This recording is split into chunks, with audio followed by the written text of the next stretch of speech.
So, what's up mga keepers? Good morning. Yan, yung pinost natin kagabi na about sa maliliit na gumagalaw na parang bilog.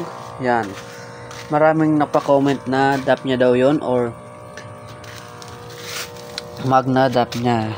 Di po yan magna dap niya mga bossing. Ang tawag po daw dyan ay seed shrimp. Yan. Yung mga maliliit na yan, oh. Yan, oh. Hindi po ganyan ang dap niya. Yan. Then may nagsabi rin na snail daw yan. Ito yung iba pa, oh. Yan, oh. Hindi po yung snail, ah. Yan ang mga bilog na yan. Yung maliit, yan. Yan ang gumagalaw. Sobrang rami yan dyan sa baba. Inalis natin yung plants kagabi. Then sasaypon natin yung mga ito nila. Yung mga rumi nila dyan. Kasi yan, para masama natin maalis yung mga sobrang dami na seed shrimp. Dito pa, oh, alis natin. Medyo nawala nga yung kapit dito. Nandun lang sa gilid. Diyan. Nandun na ata sa baba. Kaya mamaya, saipo natin yan. Yan, oh. Sobrang dami dito nakalagayan dyan. Diyan puno yan, oh. Yung gumagalaw. Sobrang daming gumagalaw yun, oh. Lalo dito sa medyo maraming tae nila. Yan, medyo malalaki na nga yung iba, oh. Yun, oh. Yun, oh. Kahit maliit sila. Pero may nagsabi rin na may lagyan ko daw na methylene blue para mawala yan, mamatay. Then may nagsabi rin na goods daw yan para sa mga kumakain daw yan ng lumot or ng mga natitirang pagkain sa ating mga pinapakain sa isda. Yan, marami nagsabi dun sa ating post. Kaya pero sa akin pangit kasi tingnan. Then sabi rin may isa na rin tayong tropa, sabi ni Gappiness na yan, water change daw. Kasi pero ako 50 water change lang ako. Alisin ko lang yung mga tae dun sa gilid. Ubusin lang natin yung mga tae ng isda natin or poop. Yan. Pag nakita natin na clear na, wala na ang mga ganon, dagdag na lang tayo ng tubig. Yan. Yeah. Dito pakita lang natin yung mga isda natin dito. May available tayo pala dito na Yamabuki. Yan. Yamabuki. And yan, may dark choco tayo dito, short body na. Nakaling na natin to. Yan, oh. Kaling na natin yan. Ito lang nakuha natin sa 30 pieces na dark choco. Yan, Yamabuki. Lahat short. Dito nakaling na natin yung full gold. At natin may tae kasi ng butiki, you know. Yan pa yung mga dumadalo sa ating isda. Mga taeng-taeng. Lang natin yan. Ito yung mga buki pa. You know. GBT. Golden Blue Tail. Yung Golden Blue Tail natin dito natin linagay na sa dark choco dati. Nakalagay dito kasi yung dark choco natin. Yamabuki. Dito yung mga fry. Yan, o. Fry pa dito. Ginugroom natin. Kaya mamaya linis natin yan. Ito na yung fry natin. Yan, o. Mga fry ng bale tail natin na full gold. Mga available natin. PKBM. Yung PKBM natin, o. Yan yung PKBM pala sa mga nagtatanong kung alin yung pinipinta natin. Yan po. Yan yung mga male natin. Yamabuki. GBT yan. May GBT tayo dito available. Ito yung mga nakaling natin, mga paint grade. Yan, mga dark choco natin na paint grade. PM lang nyo. Kung gusto nyo yan, yan, o. PKBM. Yan, to goods to quality. PKBM natin. Pour out na to. Yan. Bibili tayo ngayon ng male tail. Yung pa wala tong male. Wala kasi tayong round tail na male. Baka naman may magbigay dyan. You know, PKBM. Available pa to ngayon. 250. Kunin nyo na. Mga breeder nyan. Ito yung mga breeder nyan, no? 250 mo gawin. Mong maraming isda na. Yan. Sama ko na to rin. Sama ko na yan. Kapag binili nyo to, sama ko na to maliit. Pero ito yung bato kasi mga marble to. Tas ay cheetah to pala, cheetah. Tas may GBT, 3 GBT dito lang. Yung cheetah natin, oh, medyo malalaki na. Yan. water choco, goods na rin. Linisin muna natin, linis muna tayo dito ng ating dalawang rep tab. Kaya babalik tayo mamaya and update tayo kung pagkatapos natin mag water change.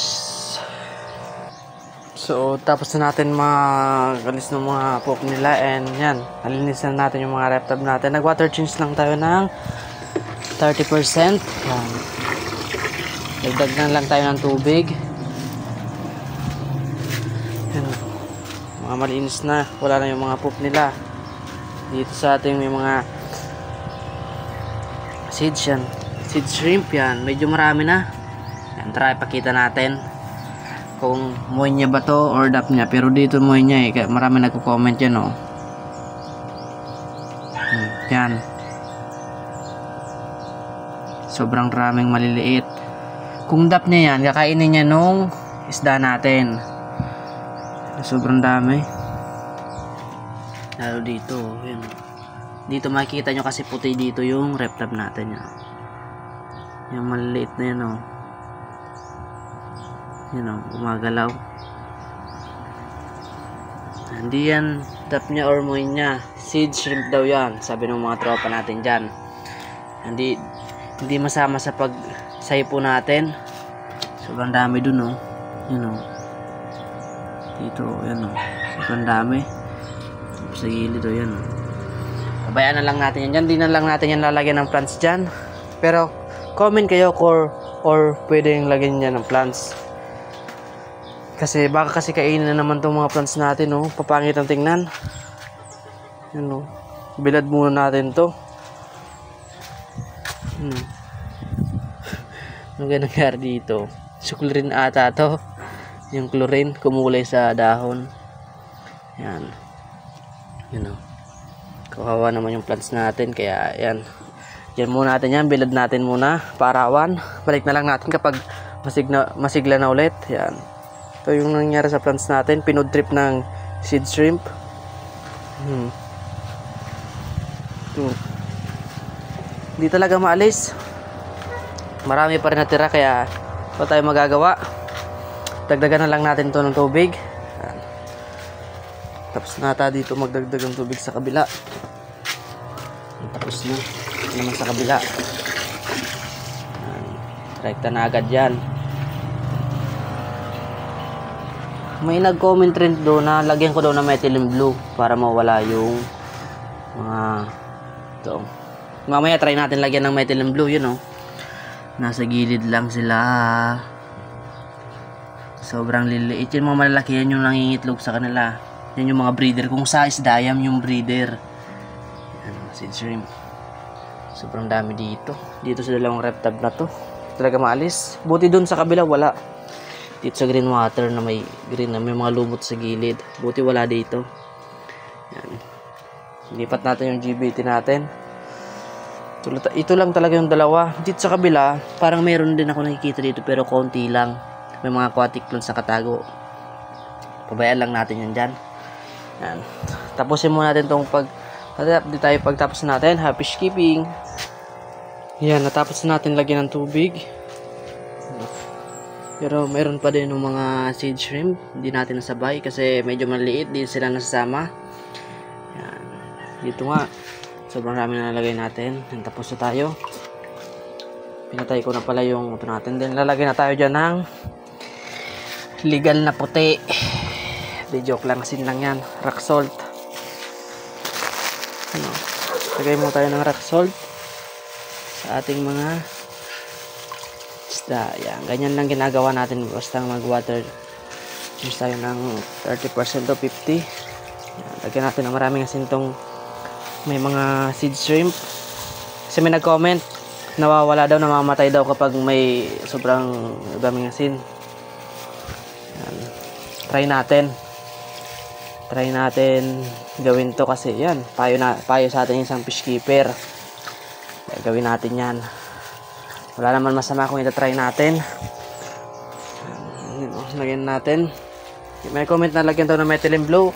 Hindi ko muna lalagyan ng methylene blue kasi yan, may lalagay tayo dyan ng plants, baka madali naman, wala muna, hindi muna natin lalagyan ng plants yan.